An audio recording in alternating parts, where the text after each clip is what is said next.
This is UMAR AHMED for IFL TV in association with MTK Global via Zoom. I'm joined by Sam Cox.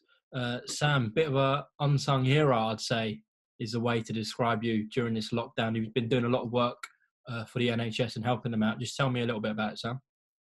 Yeah, cheers for that, mate. But what we're doing, I work for a company called Power Day.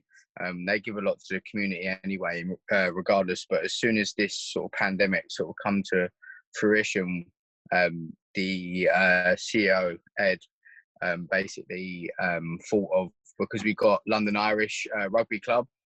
They own that as well, and they're obviously in the Premier League, which has stopped now completely. So they've got chefs down there and staff that obviously are not working. So we've got them to volunteer.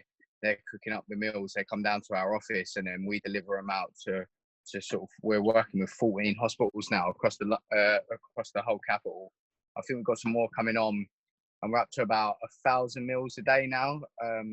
Just over 1,000 meals, but obviously with the new hospitals coming on, it should pick up a few more as well. So, but I think we started off with the idea with like 2 hospitals and like 200-300 meals going out, and then within a week we was like pushing 500-600, and now obviously the last, I'd say 2-3 weeks we've been doing 1,000 a day for Monday to Friday, so it's like 5,000 meals a week. So how long have you been doing this for? If you say 5,000 meals a week? We've delivered over 30,000 now. We hit that threshold. So we've delivered over 30,000 meals, which is amazing, really. I'd say it's been going 6 weeks now, probably in our 6th, 7th week, and it's going to go on until the foreseeable future. So, well, over 30,000, that's quite remarkable, to be honest. So what drove you to do this? I know you mentioned Power Day helped a lot anyways, but yeah, what inspired you to do this, Sam? You know what it was? We obviously went into lockdown. I couldn't work much, and I spend a lot of time with my boss Ed at Power Day, and I remember saying to him, look, like, what way can we help out? And he was like thinking of ways and whatever. We got involved with this Corona Care Challenge, which a friend of ours is running as well. And they were delivering meals from their restaurant down in London into UCH and a few other hospitals. And obviously they didn't have much transport. So I was doing deliveries for them in the Power Day vehicle. And then Ed thought, well, obviously we've got the facility down at London Irish. Why not start doing it ourselves? So that was the idea behind it, but I didn't realise how big it was going to be until it got started. And it's really props to Ed, really. Like, he literally organised it all, got in touch with all the hospitals, got contacts from everywhere, and most of the meals are going to the nurses that are dealing with the coronavirus as well. So they're going to the most used place.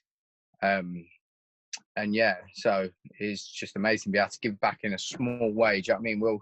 A lot of us sitting at home just sort of having our families looked after by all these nurses and keeping the country going. Just be able to be a little part of that is pretty good. So we know the situation is getting slightly better. Do you envision sort of doing this and helping out, giving meals, etc., until this sort of stress on the NHS is over? Is that what you? Yeah, I think because obviously the reason and the thinking behind it was obviously a lot of the cafeterias in the actual hospitals had to shut, and even the ones that were like for staff had to shut because of obviously social distancing. So they'd have to go out and then get their meals, and then putting themselves at more risk. You know what I mean? So until they reopen, I think we'll keep going until the foreseeable future. But yeah.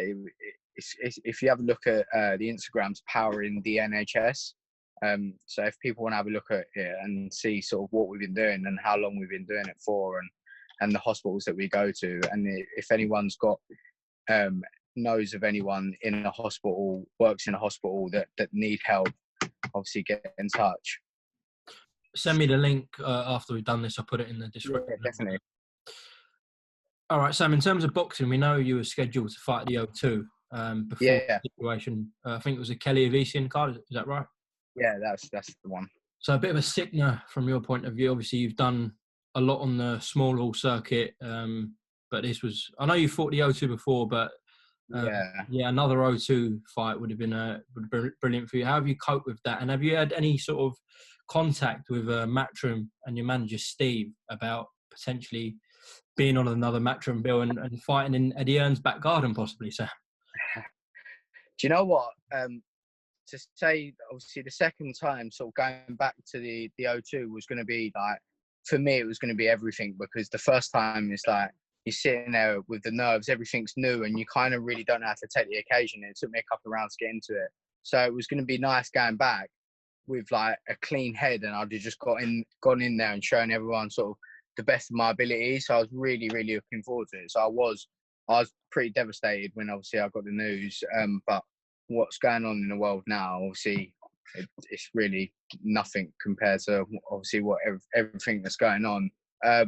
But yeah, I've had a bit of contact with Steve.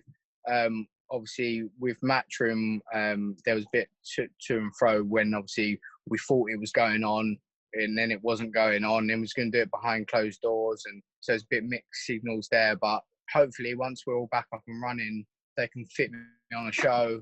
I'm sure they will. But I'd love to box in Eddie's back garden, to be fair. So that'd be an experience in itself. So yeah, but obviously we've all just got to sit tight. I think for us small hall show boxers like myself, obviously it's nice to get the big occasions and get the big shows and be thought of. But most of the time at the minute, until I get a title, until I sort of really put my name out there, I will be on small hall shows. So I think for us guys, I think we're literally knackered. I think until March next year, I can't see any small hall shows coming back till March next year, and that's probably like pushing it still. Well, I hope for your sake that Matchroom do give you that other opportunity that you were scheduled, Yeah, and you can fight in Eddie in Barry's back garden.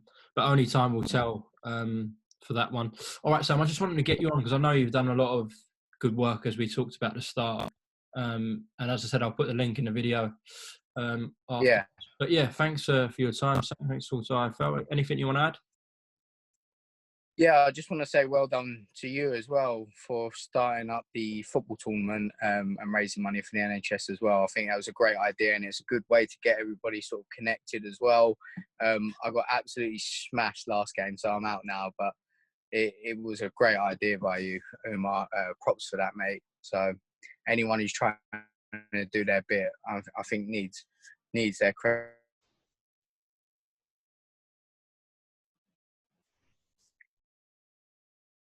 You went there a bit, Sam. Yeah, no, I was just saying. Oh, you're gone again. Credit where credit's due. All right, it's just breaking up a little bit, but yeah, I think you're talking about the FIFA thing. Anyway, yeah. All right, Sam. All right. Well, yeah. I just want to give you props, mate.